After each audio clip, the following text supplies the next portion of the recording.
Good morning friends. എൻ്റെ video കാണുന്ന എല്ലാവർക്കും എൻ്റെ ഓണാശംസകൾ അറിയിക്കുന്നു. നമുക്കറിയാലോ, കുറച്ച് വർഷം മുമ്പ് ഈ ഓണത്തിൻ്റെ സമയത്ത് നമ്മളെല്ലാം ഒരു ലോക്ക്ഡൗണിലായിരുന്നു ജീവിച്ചുകൊണ്ടിരിക്കുന്നത്. ഏകദേശം 75% ഇന്ത്യക്കാർ ആ സമയത്ത് ലിവിങ് അണ്ടർ ലോക്ക്ഡൗൺ ഏരിയാസിലായിരുന്നു. നിങ്ങൾക്കറിയാലോ, 2020 100 മില്യൺ ആൾക്കാരെ ഈ കോവിഡ് വന്നിട്ട് it has push them the world into an extreme പോവേർട്ടിയിലേക്ക് നയിച്ച ഒരു കൊല്ലങ്ങളായിരുന്നു 2020-21 സമയങ്ങളിൽ. ആ നമ്പർ കുറച്ചു കാലം കഴിയുന്ന സമയത്ത് കൂടിക്കൊണ്ടിരിക്കുക ചെയ്തത്. സോ മാർച്ച് 21 സമയങ്ങളിൽ ഏകദേശം നിങ്ങൾക്ക് ഓർമ്മയുണ്ടാവും, റിപ്പോർട്ട് പ്രകാരം ഏകദേശം 3.3 മില്യൺ അമേരിക്കൻസ് അൺഎംപ്ലോയ്മെന്റിന് വേണ്ടി ഫയൽ ചെയ്തിട്ടുണ്ടായിരിക്കുന്നു എന്ന് പറയുന്നത്. ഏകദേശം 40,000 അമേരിക്കൻസ് അതിനുശേഷം മരിച്ചു കോവിഡ് വന്നിട്ട്. ഇതൊക്കെ നടന്നിട്ട് 1-2 കൊല്ലങ്ങൾ ആകുന്നു. സോ നമ്മൾ ഈ ഓണാഘോഷം എന്ന് വെച്ച് തുള്ളി എല്ലാവരും അടിച്ചുപൊളി ആഘോഷം എന്നെല്ലാം പറയുന്നത് എനിക്ക് ഇതിൻ്റെ യാതൊരു സന്തോഷവും തരുന്നില്ല. കാരണം ഇന്ന് ലോകം കോവിഡിന് ശേഷം ഈ എത്രയോ ആൾക്കാർ, എത്രയോ സ്മോൾ ബിസിനസ്, എത്രയോ ആൾക്കാർ മരിച്ചു, എത്രയോ സ്മോൾ ബിസിനസ് വാനിഷ് ചെയ്തിട്ടുണ്ട്. അവരൊന്നും ഇതുവരെ സർവൈവ് ചെയ്തിട്ടില്ല. സോ അതുകൊണ്ട് എനിക്ക് ഈ ഓണാഘോഷം ഞാനൊരു വലിയൊരു ആഘോഷമായി കാണുന്നില്ല. May be this my view.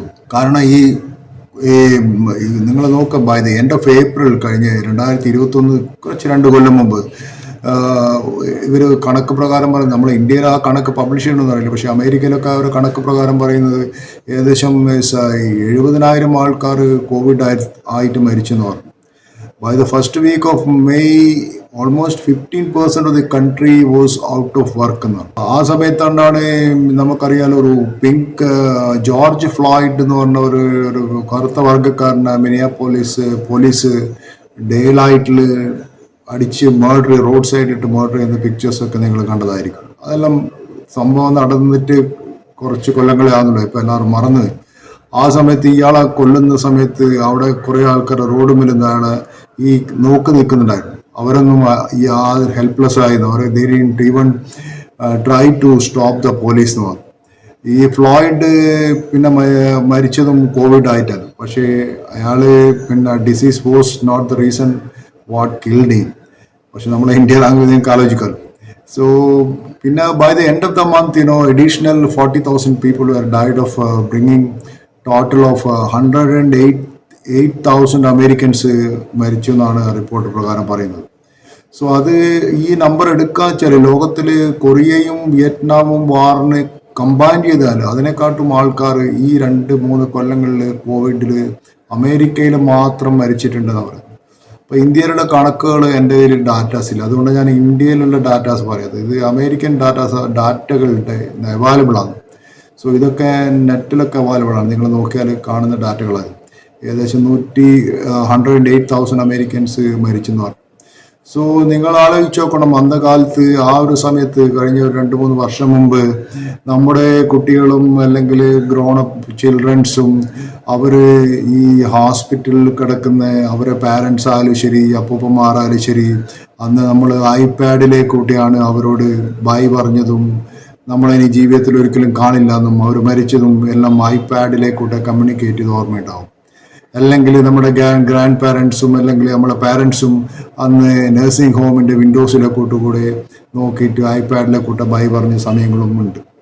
അന്നായിരുന്നു നമുക്കറിയാലോ ഈ സൂം എന്നൊരു വാക്കിന് ലോകത്തിൽ ഇത്ര വലിയ ഫേമസ് ആയത്. സൂം നൗണാണോ, സൂം അഡ്ജക്റ്റീവ് ആണോ, സൂം വേർബാണോ എനിക്കറിയില്ല. പക്ഷേ ലോകത്തിലെല്ലാ ആൾക്കാരും വന്ന് കുറേയൊക്കെ ഈ സൂമിലേക്കൂടെ കമ്മ്യൂണിക്കേറ്റ് ചെയ്തത്. ആ സമയത്തായിരുന്നു അമേരിക്കയിൽ ഒരു മാഡ് റൂളർ ഉണ്ടായിരുന്നത്, ഡൊണാൾഡ് ട്രംപ് എന്ന് പറഞ്ഞത്. ഈ ഡൊണാൾഡ് ട്രംപ് എന്ന് പറഞ്ഞതെന്ന് വെച്ചാൽ ഈ ലോക ചരിത്രത്തിൽ ഏറ്റവും കണ്ട ഒരു ഒരു ഒരു ഒരു ഒരു അമേരിക്കൻ ചരിത്രത്തിൽ തന്നെ എൻ്റെ അഭിപ്രായത്തിൽ പറഞ്ഞാൽ ഏറ്റവും ഒരു മോശം ഭരണാധികാരിയാണ് ഞാൻ ഈ ഡൊണാൾഡ് ട്രംപിനെ കാണുന്നത്. കാരണം ഈ കോവിഡ് വന്ന സമയത്ത് അയാൾ പറഞ്ഞതെന്ന് വെച്ചാൽ അതൊരു ചൈനീസ് വൈറസ് ആണ്, ഏഷ്യക്കാർ കൊണ്ടുവന്ന വൈറസ് ആണെന്നുള്ള ഒരു സ്പ്രെഡ് ചെയ്തു ആദ്യ ന്യൂസ്. അങ്ങനെ ഏഷ്യൻസിന് അഗെയിൻസ്റ്റ് ആയിട്ടുള്ള ഒരു ഹെയ്റ്റ്, ചൈനീസിന് അഗെയിൻസ്റ്റ് ആയിട്ടുള്ള ഹെയ്റ്റ്, മൊത്തം ഏഷ്യൻ വംശജരെ അയാൾ പറഞ്ഞത് ഇവരൊക്കെയാണ് നമ്മളെ വൈറസ് കൊണ്ടുവന്ന ഈ നാട്ടിൽ. പിന്നെ പിന്നെ അയാൾ പറഞ്ഞു വെച്ചാൽ അയാൾ മാസ്ക് ധരിക്കാൻ പാടില്ല, മാസ്ക് ധരിക്കുന്ന അയാളെ പരിഹസിച്ചു. അതും ലോകത്തിലെ ഏറ്റവും വലിയ Harrison principles of internal medicine, medical ഡോക്ടേഴ്സിന്റെ ബൈബിളാണ്. അത് എഴുതിയ ആന്റണി ഫൗച്ചിനെ വരെ അയാൾ മോക്ക് ചെയ്ത്. പിന്നെ അയാൾ പറഞ്ഞത് ഈ ക്യുനൈനും ഇതുപോലത്തുള്ള മലേറിയന്റെ മരുന്ന് കഴിച്ചാൽ ഈ കോവിഡ് പോകുന്നതാണ്. അത് മാത്രമല്ല, ഈ കോവിഡ് കുറച്ച് കഴിയുന്ന സമയത്ത് ഈ കോവിഡ് ലോകത്ത് തന്നെ അപ്രത്യക്ഷമായി പോകുന്നുള്ള ഒരു കാര്യം പറഞ്ഞ് ഒരു അമേരിക്കൻ പ്രസിഡന്റായിരുന്നു ആ സമയത്ത് ഉണ്ടായിരുന്നത്. സോ ഇങ്ങനെയുള്ള ലീഡേഴ്സിന് അമേരിക്കക്കാരെ തെരഞ്ഞെടുത്തു കഴിഞ്ഞാൽ ഈ ലോകത്തിന്റെ ഭാവി എന്തായിരിക്കുന്നത് നിങ്ങൾക്ക് ആലോചിക്കാൻ പോകുന്നു. ഇപ്പോഴും അയാൾ മത്സരിക്കാൻ പോകുന്നുണ്ട്. ഇനി എന്താണെന്ന് എനിക്കറിയില്ല അതിനെ കുറിച്ചിട്ട്. സോ വേറൊരു കാര്യം പറഞ്ഞാൽ നമ്മളെപ്പോലെയുള്ള ഈ ലോ ഇൻകം മിഡിൽ ഇൻകം കൺട്രികളിൽ, നമ്മളെ India, Asian countries, mainly Sri Lanka, Pakistan, India, sub Saharan Africa, ഇതുപോലുള്ള ലോ ഇൻകം കൺട്രീസിൽ നിങ്ങൾ ജീവിക്കുന്നുണ്ടെങ്കിൽ നിങ്ങളെ ലൈഫ് എക്സ്പെക്ടൻസി ഡിറ്റർമിൻ ചെയ്യുന്നത് നിങ്ങളെ കയ്യിൽ എത്ര പൈസ ഉണ്ട് എന്നുള്ള പോലെയാണ്. നിങ്ങൾ എത്ര കാലം ജീവിക്കും, how long you are going to live or growing up എന്നുള്ള ഡിറ്റർമിൻ ചെയ്യുന്നത് നിങ്ങളെ കയ്യിൽ എത്ര പൈസ ഉണ്ടാകുന്നുള്ള പോലെയാണ്. കാരണം വെച്ചാൽ ഞാനൊരു എക്സാമ്പിൾ പറയാം. കഴിഞ്ഞ 10-20 കൊല്ലങ്ങൾ എടുക്കാൻ മലേറിയ ബാധിച്ചിട്ട് 4 മില്യൺ ചിൽഡ്രൻസ് സബ് സഹാറൻ ആഫ്രിക്കയിൽ മാത്രം മരിച്ചിട്ടുണ്ട്. പക്ഷെ അതേ സമയത്ത് റിച്ച് കൺട്രി അമേരിക്കയിൽ മരിച്ചത് ലെസ് ദാൻ 100 പീപ്പിളാണ് ഇതേ രോഗം ബാധിച്ചിട്ട്.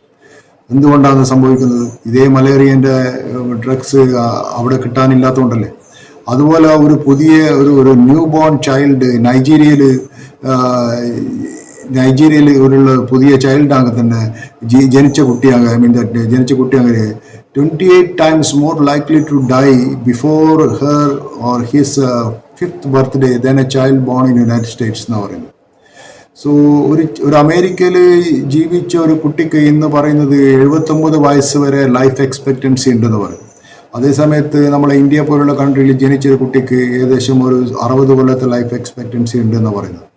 സോ ഞാൻ ഈ പോയിന്റ്സ് ഒക്കെ പറയുന്നത് നിങ്ങളൊരു ഡിപ്രസ് മൂഡിലേക്ക് കൊണ്ടുവരേണ്ടിയിട്ടല്ല ഇന്ന്. കാരണം ഇന്നൊരു ഓണമായതുകൊണ്ട് ഞാൻ നല്ല സംഭവം പറയണമെന്ന് ഉദ്ദേശിച്ച് വന്നതാണ്. പക്ഷേ എനിക്ക് കാണുന്ന സംഭവങ്ങൾ പറയാൻ I don't want to say always say good things happening, but I have to mention the bad things also. My point is not to depress you. So നിങ്ങൾ നോക്കുന്ന ലോകത്തിൽ പീപ്പിൾ സഫറിങ് ഫ്രം മലേറിയ, ഇങ്ങനെയുള്ള ഈ malaria drug കിട്ടാണ്ട് മരിച്ച ആൾക്കാർ, ഈ ജനങ്ങൾ എന്ന് വെച്ചാൽ അവരൊരു കൺട്രീൻ്റെ അസറ്റ് തന്നെയാണ്. നിങ്ങൾക്ക് അറിയാലോ, അവരൊരു ഫാർമസ്യൂട്ടിക്കൽ കമ്പനീൻ്റെ എക്സ്പോർട്ട് മാർക്കറ്റല്ല. അവരൊരു ടെററിസ്റ്റോ അല്ലെങ്കിൽ ടെററിസത്തിലോ വാറിലോ പങ്കെടുത്ത ആൾക്കാരല്ല. അവർക്ക് സാധാരണ മനുഷ്യന്മാരാണ്, നമ്മളെപ്പോലുള്ള സാധാരണ മനുഷ്യന്മാരാണ്. അവർക്കൊരു വർത്തുണ്ട് ഈ ലോകത്തിൽ. ഒരു മലേറിയന്റെ മരുന്ന് കിട്ടിയിട്ടില്ല അല്ലെങ്കിൽ വാക്സിൻ കിട്ടിയിട്ടില്ല എന്നുള്ള മരിക്കുക എന്ന് വെച്ചാൽ ഞാൻ കാണുന്ന ഈ ലോകത്ത് കാണുന്ന ഏറ്റവും വലിയ ഇൻഇക്വാലിറ്റിയാണ്. അപ്പോൾ അവർക്കൊക്കെ അച്ഛനും അമ്മയും നമ്മളെ പോലത്തെ there are loving childrens also, and അവർക്ക് അവരുടെ ഫ്രണ്ട്സ് ഉണ്ട്. They want to cherish their mother, cherish their family, and the world has to help them, you know. So നിങ്ങൾക്ക് ഒരു പാരൻസ് ആണെങ്കിൽ no parents can imagine anything worse than his child death. അത് ലോകത്തിൽ എവിടെയാലും, അമേരിക്കയിലായാലും ശരി, ആഫ്രിക്കയിലായാലും ശരി, അന്റാർട്ടിക്കയിലായാലും ശരി, ഒരു പാരൻസിനും അവരെ കുട്ടി മരിക്കുന്നത് ഇമാജിൻ ചെയ്യാൻ പറ്റില്ല. And they would give their life to protect their kids also. അങ്ങനെയാണ് ലോകത്തിലുണ്ടാകുന്നത്. So almost 1 in every 5 children on earth did not live to see the age of 5 എന്നാണ് ഇപ്പോഴത്തെ കണക്ക് പ്രകാരം പറയുന്നത്. സോ ഈ ഡിസ്പാരിറ്റി വരുന്നത്, അമേരിക്കയിൽ ജനിച്ചൊരു കുട്ടിക്ക് അത് 3% ആണെങ്കിൽ it is 21% in Asia and 27% in Africa. If you live in Africa and had 4 children, you probably had to bury one of them എന്നാണ് പറയുന്നത്. സോ ഞാൻ ഇപ്പോൾ കാണുന്ന ഇനി വരാൻ പോകുന്ന റിസർച്ചും വാക്സിൻ റിസർച്ചും കാണുന്ന മെയിൻലി ഈ 6 ഏരിയയിലാണ് പറയപ്പെടുന്നത്. അവർ പറയുന്നത് ഇനി വരാൻ പോകുന്നത് ഒരു യൂണിവേഴ്സൽ വാക്സിൻസ് ആണ് വരാൻ പോകുന്നത്. അത് COVID-19 മാത്രമല്ല, യൂണിവേഴ്സൽ വാക്സിൻ ഉദ്ദേശിക്കുന്നത് വെച്ചാൽ ഒരൊറ്റ vaccine, and that target several variants of the same pathogen or even multiple pathogens. അതാണ് number 1. Number 2 is that one vaccine. ഈ വാക്സിനേഷൻ ഈ മൾട്ടിപ്പിൾ ഡോസ് കൊടുക്കേണ്ട ആവശ്യമില്ല. ഒരൊറ്റ വാക്സിനിൽ തന്നെ ഈ ഡിസീസിനെ എറാഡിക്കേറ്റ് ചെയ്യാനുണ്ട്. പിന്നെ ഒരു വാക്സിൻ കൊണ്ട് ടോട്ടൽ പ്രൊട്ടക്ഷൻ കൊടുക്കുക.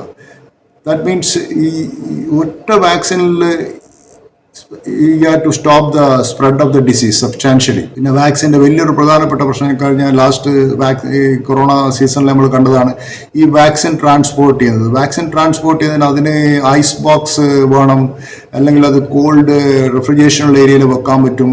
അതെല്ലാം ഡെവലപ്പിംഗ് ആൻഡ് പുവർ കൺട്രീസിൽ വളരെ വിഷമമുള്ള കാര്യമാണ്. നമ്മൾ എല്ലാ രാജ്യങ്ങളിലും പിന്നെ ഇങ്ങനെയുള്ള ഈ ഐസ് ബോക്സിൽ വാക്സിൻ ഡെലിവർ ചെയ്യാനോ അതിനുള്ള നമ്മുടെ നാട്ടിൽ നോക്കാറോ ഒരു 24 മണിക്കൂർ കറണ്ട് നമ്മുടെ നാട്ടിലില്ല. നമ്മുടെ കേരളത്തിൽ ഇന്നും ഞാൻ പറയാം, ഇന്നും നമ്മുടെ നാട്ടിലെ ഈ ഇൻവേർട്ടറും ഇതുപോലെ ഇല്ലാത്ത സ്ഥലങ്ങളിൽ 24 മണിക്കൂറും കറണ്ടില്ല, ഫ്രീസർ വർക്ക് ചെയ്യില്ല. പിന്നെ നിങ്ങൾ എങ്ങനെയാണ് വാക്സിൻ കീപ്പ് ചെയ്യുക? സോ അങ്ങനെയുള്ള രാജ്യത്താണ് നമ്മൾ ജീവിക്കുന്നത്. എനിക്കിപ്പോൾ സങ്കടം തോന്നാറുണ്ട്, കാരണം നമ്മുടെ രാജ്യത്ത് ഒരു 24 മണിക്കൂർ അൺഇൻറ്ററപ്റ്റഡ് പവർ സപ്ലൈ അവർക്ക് തരാൻ പറ്റുന്നില്ലെങ്കിൽ പിന്നെ നിങ്ങൾ എവിടെയാണ് നിങ്ങളെ വാക്സിൻ കീപ്പ് ചെയ്യുക? അതുകൊണ്ട് ഞാൻ ഉദ്ദേശിക്കുന്നത് ഇനി വരാൻ പോകുന്ന വാക്സിൻസ് ഒക്കെ വല്ല ഇൻഹേലർ, നാസൽ സ്പ്രേ പോലത്തുള്ള വാക്സിൻസ് അതുമാതിരിയുള്ള ഒരു അഡ്മിനിസ്റ്റർ ചെയ്യാൻ പറ്റുന്ന ഡോസസ് ഉണ്ടെങ്കിൽ ഇഞ്ചക്ഷൻ അല്ലാത്ത വിധം ഇത് എല്ലാ ഗ്രോസറി ഷോപ്പിലും പോയിട്ട് നിങ്ങൾക്ക് വാങ്ങിക്കുക. ഒരു ജസ്റ്റ് ഒരു ഇൻഹേലർ ഒരു സ്പ്രേ ചെയ്യാൻ വിത്തൗട്ട് പ്രിസ്ക്രിപ്ഷൻ ചെയ്യുന്ന അങ്ങനത്തെ കിട്ടിയിട്ടുണ്ടെങ്കിൽ ഇന്ത്യയെ പോലുള്ള ഡെവലപ്പിംഗ് കൺട്രീസിലും ഈ കറണ്ട് 24 hours ഇലക്ട്രിസിറ്റി ഇല്ലാത്ത കൺട്രിയിലൊക്കെ ഇത് വളരെ യൂസ്ഫുൾ ആയിരിക്കും. പിന്നെ വേണ്ടതെന്ന് വെച്ചാൽ expanded manufacturing. So we need to manufacture them in a massive volume, so enough for the entire world. ഒരു പെട്ടെന്ന് തന്നെ ഒരു 6 മാസം കൊണ്ട് എല്ലാ സ്ഥലത്തും, ഫോർ എക്സാമ്പിൾ നമ്മുടെ നാട്ടിൽ ഈ സിറം ഇൻസ്റ്റിറ്റ്യൂട്ട് ഓഫ് ഇന്ത്യ ആണ് വാക്സിൻ ഉണ്ടാക്കി. ഇതിന് അവർക്കൊരു പൂനെയിൽ മാത്രമേ പ്ലാന്റ് ഉള്ളൂ, അവർക്ക് സൗത്ത് ഇന്ത്യയിലും മറ്റേ അല്ലെങ്കിൽ നോർത്ത് ഇന്ത്യയിലും 3-4 സ്ഥലത്ത് അവർ മൾട്ടിപ്പിൾ പ്ലാന്റ് ലൊക്കേഷൻസ് ഉണ്ടെങ്കിൽ they can manufacture in a massive scale and produce എല്ലാ റീജിയനിലും വാക്സിൻ പെട്ടെന്ന് എത്തിക്കാൻ പറ്റും.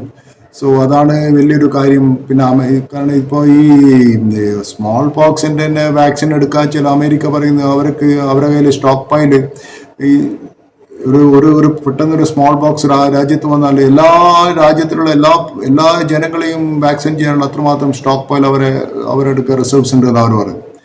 സോ അതാണ് വലിയൊരു അഡ്വാൻസ് കൺട്രികളെ വ്യത്യാസം. സോ ഈ സ്മോൾ പോക്സും കൊറോണയും തമ്മിലുള്ള വ്യത്യാസം വെച്ചാൽ സ്മോൾ പോക്സ് സ്മോൾ പോക്സ് എന്നാൽ വസൂരി ഞങ്ങൾക്ക് അറിയില്ല. പണ്ട് കാലത്ത് നമുക്ക് നാട്ടിൽ വസൂരി വന്നാൽ ഇതിനുള്ള ഇറാഡിക്കേറ്റ് ചെയ്തതിന് മുമ്പ് ഈ 1980 ഇതെല്ലാം നടന്നിട്ട് 20 കൊല്ലങ്ങളാവുന്നുള്ളൂ. നിങ്ങൾ നോക്കുക, ചരിത്രം നോക്കുക, ജസ്റ്റ് 20-30 years ബാക്ക് 1980 ലോകത്തിലെ ഈ വസൂരി ഇറാഡിക്കേറ്റ് ചെയ്ത്. അതിനു മുന്നിൽ നിങ്ങൾക്ക് അറിയില്ല സ്മോൾ ബോക്സ് വന്നാൽ എൻ്റെ ചെറുപ്പകാലത്ത് ഓർമ്മ വേണ്ടി നമ്മളെ കൊടുങ്ങല്ലൂർ പോയിട്ട് ആൾക്കാർ, ഞാൻ ആരെയും ബ്ലെയിം ചെയ്യല്ല, പക്ഷേ ഇത് മനുഷ്യൻ്റെ അന്ധവിശ്വാസങ്ങൾ ഞാൻ പറയാം. കാരണം ഈ കൊടുങ്ങല്ലൂരിലും പോയിട്ട് ആൾക്കാർ മറ്റേ വാളുകൊണ്ട് തല അടിച്ച് പൊട്ടിക്കുക, അല്ലെങ്കിൽ ആണി മറ്റേ മരത്തിൻ്റെ മുകളിൽ അടിച്ച് തല അടിച്ച് പൊട്ടിക്കുക, അല്ലെങ്കിൽ വസൂരി വന്നാൽ ദൈവകോപമാണ്. അത് ഞാൻ പറയാനുള്ളത് കാണിച്ചാൽ നിങ്ങൾ MT വാസു എന്നൊരു നിർമ്മാല്യം എന്നുള്ള സിനിമയുണ്ട്, അതൊന്ന് കണ്ടു നോക്കണം. അത് ആ കാലത്തുള്ള സോഷ്യോ എക്കണോമിക് സിറ്റുവേഷൻസിനെ കുറിച്ചുള്ള ഒരു ഫിലിമാണ്. പക്ഷെ ഇന്ന് അതുപോലത്തുള്ള മൂവി ഉണ്ടാക്കാൻ ആർക്കും ജനങ്ങൾ ഇവിടെ സംഭവിക്കില്ല എന്ന് എനിക്കറിയാം. പക്ഷെ എന്നാലും ആ മൂവി വർത്ത് ചെയ്യും. നിങ്ങൾ പറ്റുമെങ്കിലൊന്ന് യൂട്യൂബിലൊക്കെ ഉണ്ടെന്ന് കണ്ടു നോക്കുക. കാരണം ഈ സ്മോൾ ബോക്സ് എന്ന് വെച്ചാൽ അത്രയും ഡെഡ്ലി ആയിരുന്നു. കാരണം സ്മോൾ ബോക്സ് പെട്ടെന്ന് വായുവിലൂടെ സ്പ്രെഡ് ചെയ്യുന്നതാണ്. അതിൻ്റെ മോർട്ടാലിറ്റി റേറ്റ് വളരെ ഹൈ ആണ്. 3 ആൾക്ക് വന്നാൽ 2 ആൾ മരിക്കും. അത് 1980 ഇതിനുള്ള പിന്നെ ഈ ഇറാഡിക്കേറ്റ് ചെയ്ത വേൾഡിൽ നിന്ന്. പക്ഷെ ഇന്ന് പറയുന്നത് അന്നത്തെ വാക്സിൻ്റെ ഇമ്മ്യൂണിറ്റി ഇന്ന് ഇല്ല എന്ന് പറയുന്നത്. There is no one is immune to any longer to that vaccine എന്നാണ് പറയുന്നത്. സോ ഇനി ഈ വസൂരി ഇനിയും തിരിച്ചു വരാനുള്ള സാധ്യതകൾ ഉണ്ട് എന്ന് പറയും. അതുപോലെ തന്നെ 1975 ഈ കോൾഡ് വാറുള്ള സമയത്ത് അമേരിക്കയും സോവിയറ്റ് യൂണിയനും തമ്മിൽ സോവിയറ്റ് യൂണിയൻ എന്താ ചെയ്യുന്നത് വെച്ചാൽ ബയോളജിക്കൽ വെപ്പൺസ് ഉണ്ടാക്കിയിട്ട് ജനറ്റിക്കലി എഞ്ചിനീയർഡ് വൈറസിനെ ഉണ്ടാക്കാൻ നോക്കി. അങ്ങനെ അവർ വെപ്പണൈസ് ചെയ്തിട്ട് ആന്ത്രാക്സ്, സ്മോൾ പോക്സ് ലോകത്തിലെ എല്ലാ സ്ഥലത്തും സ്പ്രെഡ് ചെയ്ത് അവർ എനിമി കൺട്രീസിലൊക്കെ ഇത് സ്പ്രെഡ് ചെയ്യേണ്ട ഒരു പരിപാടി ഉണ്ടായിരുന്നു. അത് somehow that stopped after that. അങ്ങനെയാണെങ്കിൽ ഈ ഇങ്ങനെയുള്ള ജനറ്റിക്കലി എഞ്ചിനീയർഡ് ആയിട്ടുള്ള ഈ വൈറസുകൾ പിന്നെ അത് വാക്സിനിലൊന്നും വർക്ക് ചെയ്യില്ല. സോ ഇത് ലോകത്തിലുള്ള ജനങ്ങൾ തന്നെ ഇത് വന്ന് മരിക്കേണ്ട ഒരവസ്ഥ എല്ലാവർക്കും വരുമായിരുന്നു. അത് പുടിൻ മനസ്സിലാക്കിയിട്ടുണ്ടായിരുന്നു, ആ സമയത്തുള്ള ഗവൺമെൻറ് മനസ്സിലാക്കിയിട്ടുണ്ടായിരുന്നു. പിന്നെ അവരെന്നെ ഈ ബയോളജിക്കൽ വെപ്പൺസിൻ്റെ ഇനി റിസർച്ച് വേണ്ടെന്നുള്ള നിർത്തിവെച്ച് തന്നെ. സോ അതുകൊണ്ട് ഞാൻ പറഞ്ഞു വരുന്നത് ഈ സമയത്ത് പറഞ്ഞു വരുന്നത് നമുക്ക് another virus will destroy the sizeable portion of the world എന്ന് പറയും. ഇനി വരാൻ പോകുന്ന വൈറസ് നമ്മുടെ ലോകത്തിലുള്ള ഓൾമോസ്റ്റ് 50% പോപ്പുലേഷനെ വൈപ്പ് ഔട്ട് ചെയ്യും. കാരണം എവറി 25 years ഒരു വൈറസ് വരുന്ന പറയും. So the question is when. അവിടെ ഞാനിത് നിർത്തുകയാണ്. So we will talk later about this. So എല്ലാവർക്കും എൻ്റെ ഓണാശംസകൾ ഒരിക്കൽ കൂടി ഞാൻ പറയുന്നു. So kindly do subscribe my channel. I have only one humble request to you. Thank you very much. Have a nice day.